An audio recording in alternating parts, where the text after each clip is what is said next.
हाल ही में आप सभी ने एक वीडियो देखा होगा जिसमें विनोद कांबली सचिन तेंदुलकर का हाथ पकड़े हुए हैं और सचिन तेंदुलकर उनसे अपना हाथ छुड़ा रहे हैं।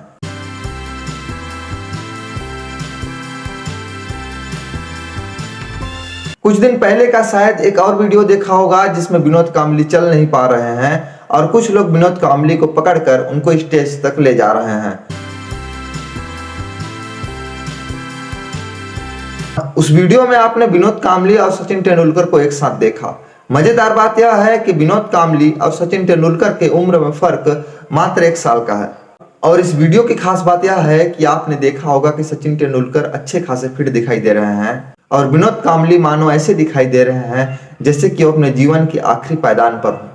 मात्र 1 साल का फर्क है दोनों की उम्र में, लेकिन एक की उम्र आधी दिखाई पड़ती है, एक फिट दिखता है और एक की उम्र ऐसा लगता है कि वे मानो जीवन के आखिरी पड़ाव में अपने जीवन से जूझ रहे हों।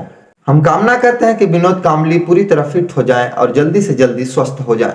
इस वीडियो में हम विनोद कांबली की उस पहलू पर बात करेंगे कि कैसे विनोद कांबली सचिन तेंदुलकर से भी ज्यादा टैलेंटेड माने जाते थे, और उस पहलू पर भी बात करेंगे कि कैसे विनोद कांबली की उम्र 28 तक आते आते उनका क्रिकेट करियर समाप्त हो गया।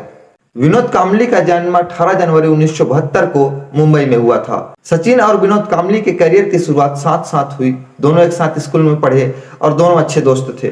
दोनों ही क्रिकेट में अपना करियर बनाना चाहते थे और दोनों साथ में ही अपने कोच रमाकांत आचरेकर जैसे क्रिकेट के गुरु सिखा करते थे। दोनों का बैटिंग एक से बढ़कर एक था।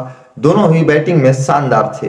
साल 1984 में हैरिस शील्ड ट्रॉफी में दोनों के बीच हुई 664 रनों की नाबाद साझेदारी को कौन नहीं जानता है, जिसमें विनोद कांबली ने नाबाद 349 रन बनाए थे और सचिन तेंदुलकर ने नाबाद 326 रनों की पारी खेली थी।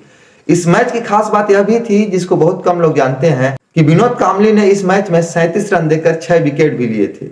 और शायद यही वजह था कि विनोद कांबली को उनके गुरु रमाकांत आचरेकर सचिन तेंदुलकर से भी ज्यादा टैलेंटेड खिलाड़ी मानते थे। सचिन तेंदुलकर क्रिकेट में बहुत पहले से एक्टिव थे और इस कीर्तिमान के बाद सचिन तेंदुलकर को भारतीय टीम में जगह मिल गई, जबकि विनोद कांबली को थोड़ा इंतजार करना पड़ा। लेकिन घरेलू क्रिकेट में शानदार प्रदर्शन करने के बाद विनोद कांबली को भी 18 अक्टूबर 1991 को विल्ज ट्रॉफी में पाकिस्तान के खिलाफ डेब्यू करने का मौका मिल गया। हालांकि इस मैच में उन्हें बैटिंग करने का मौका नहीं मिला, लेकिन अगले ही मैच में उनको बैटिंग करने का मौका मिला। उन्होंने 29 गेंदों पर 23 रनों की नाबाद पारी खेली। यह पारी छोटी थी, लेकिन विनोद कांबली ने अपनी इस छोटी सी पारी में ही अपने प्रतिभा का सबूत सबको दे दिया था। इसके बाद कांबली भारतीय टीम के नियमित सदस्य बन गए। वे लगातार क्रिकेट खेलते रहे। कांबली को 29 जनवरी 1993 को इंग्लैंड के खिलाफ कोलकाता में टेस्ट डेब्यू करने का मौका मिला। इसी टेस्ट सीरीज के तीसरे मैच में विनोद कांबली ने 224 रनों की दोहरी शतकीय पारी खेली और इतिहास रच दिया। विनोद कांबली मात्र 21 साल 32 दिन में टेस्ट में दोहरा शतक लगाने वाले सबसे युवा खिलाड़ी बन गए थे। पहले 7 टेस्ट मैचों में विनोद कांबली के नाम 4 शतक थे। वे टेस्ट मैचों में सबसे तेज 1000 रन बनाने वाले बल्लेबाज भी बन गए थे। उन्होंने 14 टेस्ट पारियों में 1000 रन बनाए थे। कांबली लगातार अच्छा प्रदर्शन कर रहे थे और वे भारतीय टीम के नियमित सदस्य बन गए थे। इसी बीच 1996 का वर्ल्ड कप आया। भारत वर्ल्ड कप जीतने का प्रबल दावेदार था और भारतीय टीम ने वर्ल्ड कप में शानदार प्रदर्शन किया था। भारत ने क्वार्टर फाइनल में पाकिस्तान को शिकस्त दी थी और सेमीफाइनल में श्रीलंका के साथ उसका मैच था। लेकिन सेमीफाइनल में एक ऐसा वाकया हुआ जिसे भारतीय क्रिकेट का काला दिन कहा जाता है। सेमीफाइनल में भारत श्रीलंका के खिलाफ 252 रनों को चेस कर रहा था। भारत के 34.1 ओवर में 120 रनों पर 8 विकेट गिर गए थे और क्रीज पर विनोद कांबली और अनिल कुंबले खड़े थे। इसी बीच भारतीय टीम को हारते हुए देख भारतीय प्रशंसकों ने स्टेडियम में आगजनी कर दी और यह मैच रद्द कर दिया गया।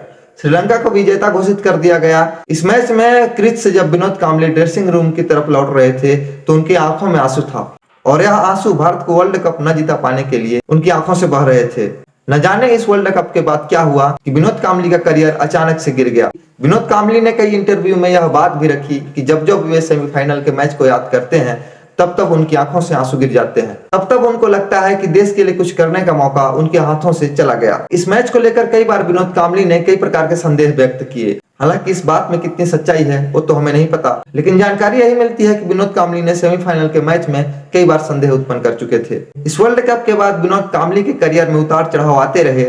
कई बार कहा गया कि विनोद कांबली का टीम के खिलाड़ियों से नहीं बनता, कप्तान से नहीं बनता। कई बार लोगों ने आरोप लगाया कि विनोद कांबली अय्याशी पार्टी में बहुत ज्यादा ध्यान देते हैं, और वहीं कई लोगों का मानना है कि कांबली अचानक से मिले सफलता और स्टारडम को संभाल नहीं पाए। वे अधिकतर पार्टी, अयाशी और नशा में धुत रहा करते थे। इसी वजह से उनका क्रिकेट करियर अर्श से फर्श तक पहुंच गया। धीरे धीरे उनका क्रिकेट करियर समाप्त होता गया और मात्र 28 साल की उम्र में उनका क्रिकेट करियर समाप्त हो गया। विनोद कांबली ने टीम से बाहर होने के बाद 9 बार वापसी की, लेकिन एक बार भी दोबारा अपनी जगह टीम में पक्की नहीं कर पाए।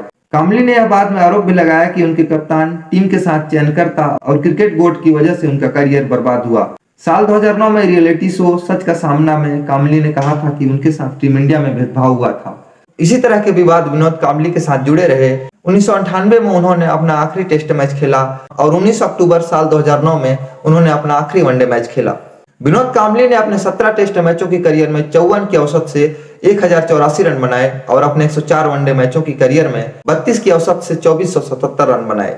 और इस तरह सचिन तेंदुलकर से भी ज्यादा टैलेंटेड खिलाड़ी माने जाने वाले विनोद कांबली का क्रिकेट करियर मात्र 17 टेस्ट मैचों और 104 वनडे मैचों में सिमट कर रह गया। उनका टेस्ट में औसत तो सचिन तेंदुलकर से भी अच्छा रहा है। विनोद कांबली एक ऐसे क्रिकेटर थे जिनको भारतीय क्रिकेट में आया एक नया सनसनी माना जाता था। विनोद कांबली की बैटिंग करने का स्टाइल, उनका स्पिन को खेलने का स्टाइल सचिन से भी तगड़ा माना जाता था। क्रिकेट के बाद विनोद कांबली ने कई टीवी शो में भी काम किया, कई फिल्मों में भी हाथ आजमाए, लेकिन वे असफल रहे। एक ऐसा क्रिकेटर जिसको भारतीय क्रिकेट का चमकदार सितारा माना जाता था, उसका क्रिकेट करियर बहुत ही जल्द समाप्त हो गया। और अब ऐसा माना जाता है कि विनोद कांबली के पास घर चलाने का भी पैसा नहीं है। कई क्रिकेटरों ने, कई लोगों ने उनकी मदद के लिए बात कही है, लेकिन सवाल यह है कि भारतीय क्रिकेट का चमकदार सितारा जिसका बैटिंग स्टाइल सचिन तेंदुलकर से भी ज्यादा अच्छा माना जाता था, उसका क्रिकेट करियर इतना जल्दी कैसे समाप्त हो गया? क्या विनोद कांबली खेल में राजनीति का शिकार हो गए, या फिर उनकी गंदी आदतें जैसे शराब, अयाशी, पार्टियां करना, यह उनको भारी पड़ गया? इस वीडियो से आपको क्या सीख मिली, आप कमेंट बॉक्स में जरूर लिखिएगा। अगर वीडियो पसंद आया हो तो वीडियो को लाइक कीजिएगा और ऐसे ही क्रिकेट की खबरों के लिए मेरे चैनल को सब्सक्राइब भी अवश्य कीजिएगा। फेसबुक पर देख रहे हैं तो पेज को फॉलो कीजिएगा। मिलता हूं अगली वीडियो में। वीडियो को देखने के लिए धन्यवाद। जय हिंद।